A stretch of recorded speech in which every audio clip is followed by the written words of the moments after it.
Hello one and all, welcome to this third edition on phonetics, and as promised I have brought to you phonemes and morphemes. So let's check them out.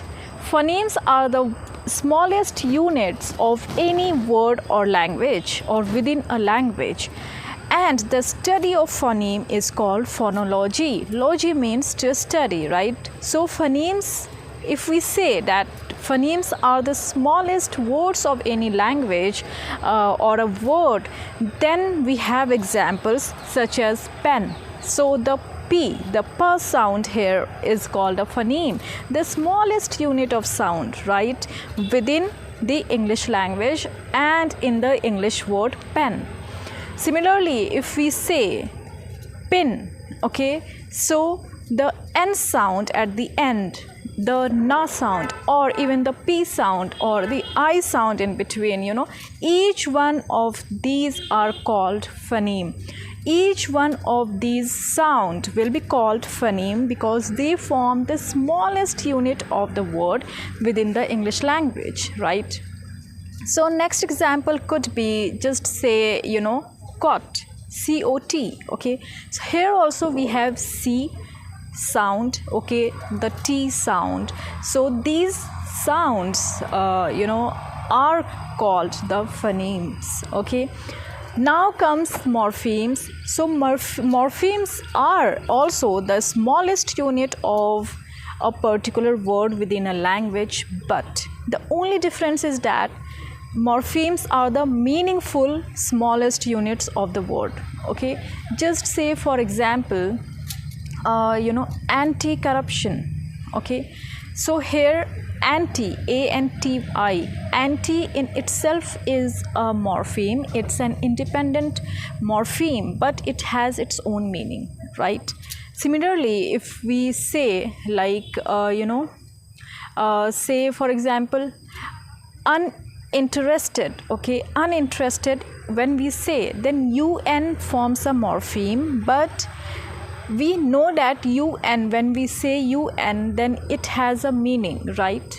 So like uncontrolled, okay, or say for example dog catcher, okay. So dog catcher, here dog is an independent morpheme and catcher is an independent morpheme. So catcher here, when you see, it is attached to dog, the word dog, in order to change the meaning. So dog is different one animal, dog catcher is one different instrument to catch the dog, okay.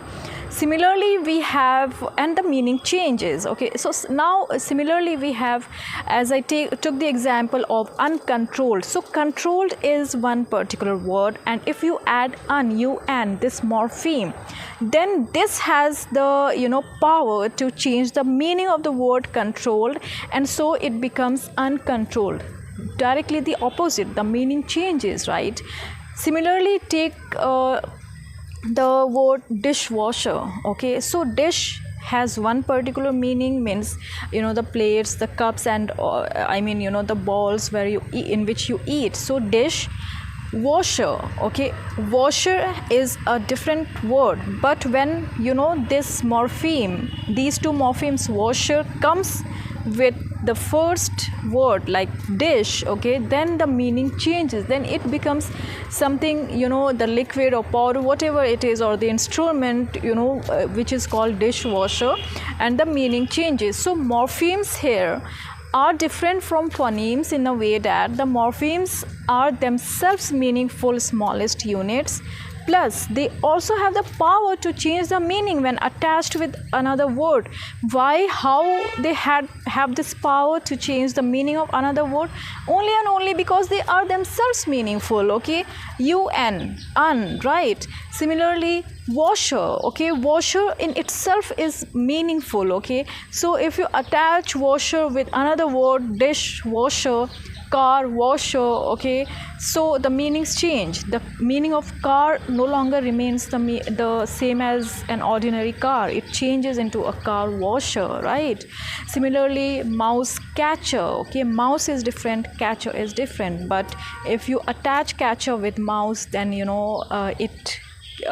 it intermingles with the meaning and brings out a new word altogether.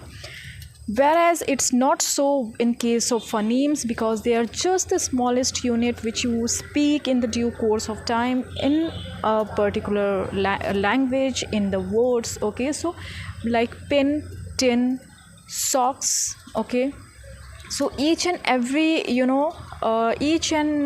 sound that comes out is a morpheme, and they don't have any meaning. They don't have actually the power to change the meanings of the words when attached to it. Okay, so phonemes and morphemes are done in this edition. In the next edition of phonetics, we'll come up with another topic. Till then, do practice phonemes and morphemes, and there are two different types of morphemes actually, which we'll discuss later on in the next edition of phonetics. Till then, stay blessed, stay happy, bye bye.